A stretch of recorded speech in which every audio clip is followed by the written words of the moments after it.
ఇలా అంటే మనకు మంచి షేప్లు అయితే వచ్చేస్తున్నాయి చూసినట్లయితే. కాఫీ ఇదైతే ఇలా ఇప్పుడు చేసుకుంటాం ఇలాగా. కానీ ఒకప్పుడు మమ్మీ ఎలా చేసేవాళ్ళంటే తెలియక ఇలా కూర్చొని వేడి వేడిది ఇలా పట్టుకుని అనుకుంటా ఫుల్ చోట్ల పట్టుకుంటూ మెల్లగా చేసుకుని ముద్ర పెట్టేవాళ్ళు. గిన్నెలో కదా గిన్నె వేడిది ఇలా పట్టుకుని ముద్దలేసి పెట్టాలి. ముద్దలు ఒకలా ఉండేవి. ఇప్పుడైతే చక్కగా మనకి ఫ్రీగా ఇలా గిన్నెతో ఇలా తిప్పుతుంటే ఇలా వేస్తుంటే చక్కగా ఉండైపోయింది. హాయ్ ఫ్రెండ్స్, ఈరోజు అయితే నేను మా పిల్లల కోసం రాగి సంగటి చేస్తున్నానండి. మరి రాగి సంగటి ఎలా చేస్తున్నానో చూపిస్తాను మీకు. నేను చేసుకుంటాను, ఎలా చేసుకుంటాను అన్నది మాత్రమే మీకు చూపించబోతున్నాను, చూసేయండి. ఇదిగోండి, నేనైతే ఇదిగో ఈ చెంబుడు బియ్యం అయితే పోసుకుంటున్నానండి. పోసుకుని మరి శుభ్రంగా కడిగేసి ఒక చెంబుకి మరి 4 చెంబులు నీళ్ళు అయితే నేను పోసి పొయ్యి మీద అయితే కడిగి పెడతానండి బియ్యం. ఇదిగోండి చెంబుడు బియ్యం అయితే నేను పోసి శుభ్రంగా చక్కగా కడిగాను. మరి రాగి సంగటికి అయితే కోట బియ్యం అయితే చాలా బాగుంటాయండి.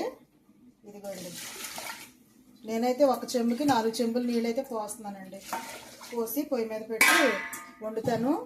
ఎలా వండుతున్నానో చూడండి.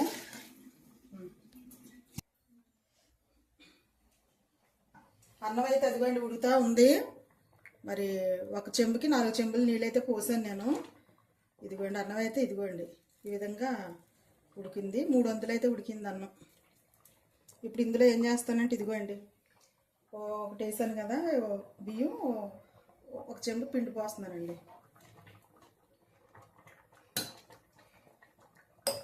ఇలా పెట్టేసి సేపు అయితే మూత పెడదామండి, ఉడకనిద్దాం.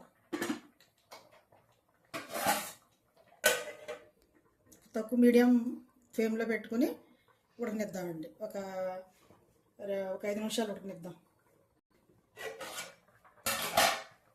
అదిగోండి ఉడుకుతా ఉంది కదా, నేనైతే సాల్ట్ వేస్తున్నాను అన్నానికి సరిపడగా. ఉప్పు అయితే వేస్తున్నాను.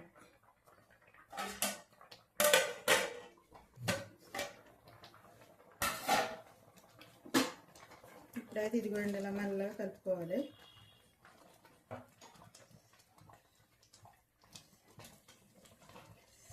ఈ రెండు కలిపి చక్కగా మెత్తగా ఉడకనిచ్చుకుందాం. ఇలా తిప్పుతూ ఉండాలండి, లేకపోతే గడ్డలు కట్టేస్తే ఇలా తిప్పుతూ ఉందాం ఉడికేదాకా.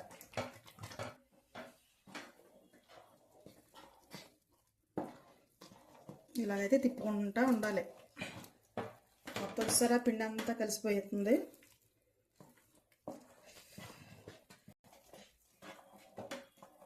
మీడియం ఫ్లేమ్లో పెట్టుకుని ఇలా తిప్పుకుంటూ ఉండాలండి.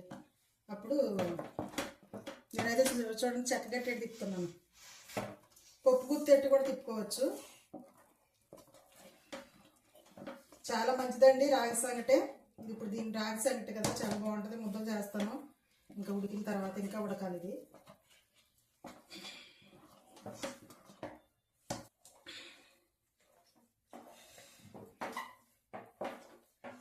ఇంతేనండి, రాగి సంగటి రెడీ అయిపోయింది.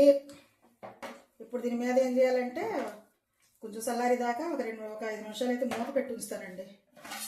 మూత పెట్టేసి అప్పుడైతే ఉండలు చేస్తాను. చూస్తున్నాను. రాగి సంగటి రెడీ. ఇప్పుడైతే దీన్ని అయితే ఉండలు చుట్టుకోవాలండి మనం. ఇదిగో ఉండలు చుట్టడానికి అయితే మా వాళ్ళు రెడీగా ఉన్నారు. ఇదిగో దానికి ఎలా కుడతారో చూద్దాం. కొడుతూ నావద్దు, అట్లా ఉండలు చుట్టేది ఏళ్ళొద్దు. రాగి ముద్దలో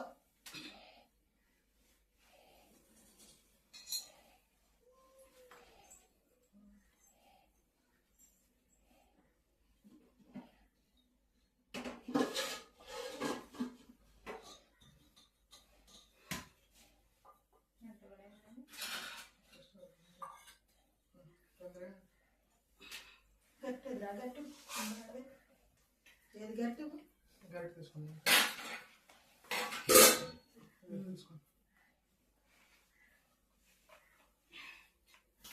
నెయ్యి వేసుకోండి. కాకుండా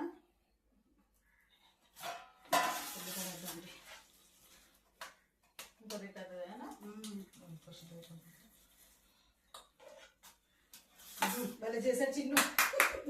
రాగి ముద్దలు ఎంతమందికి ఇష్టమో కామెంట్ చేయండి. ఈ రోజైతే ఇక రాగి ముద్దల్లోకి ఇదిగోండి మటన్ పులుసు అయితే రెడీ చేసుకున్నాము రాగి ముద్దల్లోకి.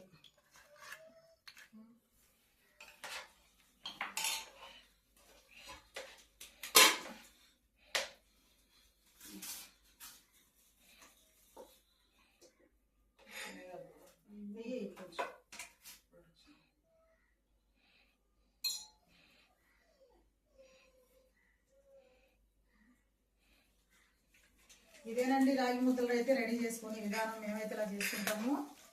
ఎప్పుడు కావాలంటే అప్పుడైతే మరి ఎక్కువ సన్ఫ్లవర్ వండుకొని తింటా ఉంటాము. ఏదైనా పచ్చిపులుసు కానీ లేదా పప్పుచారు కానీ సాంబార్ కానీ తర్వాత పచ్చడి కానీ అన్నీ బాగానే ఉంటాయండి. ఈరోజు అయితే మటన్ పులుసు అయితే పెట్టేశాను. ఇప్పుడు అందరం కూడా తినేస్తాం. చూపిస్తాం మీకు. ఇప్పుడైతే చెక్క మనం ఇందులో వేసుకుని ఒక గిన్నెలో పెట్టుకుని చక్కీలు అంటే మనం మంచి షేప్లు అయితే వచ్చేస్తున్నాయి చూసినట్లయితే. కాఫీ ఇదైతే ఇలా ఇప్పుడు చేసుకుంటాం ఇలాగా. కానీ ఒకప్పుడు మమ్మీలు ఎలా చేసేవాళ్ళంటే తెలియక ఇలా కూర్చొని వేడి ఇలా పట్టుకుని అనుకుంటా ఫుల్ చోట్ల పట్టుకుంటూ మెల్లగా చేసుకుని ముద్ర పెట్టేవాళ్ళు. గిన్నెలో కదా గిన్నె వేడి ఇలా పట్టుకుని ముద్దలేసి ఎటు పెట్టాలి. ముద్దలు ఒకలా ఉండేవి. ఇప్పుడైతే చక్క మనకి ఫ్రీగా ఇలా గిన్నెతో ఇలా తిప్పుతుంటే ఇలా వేస్తుంటే చక్కగా ఉండైపోయింది. కింద చాలా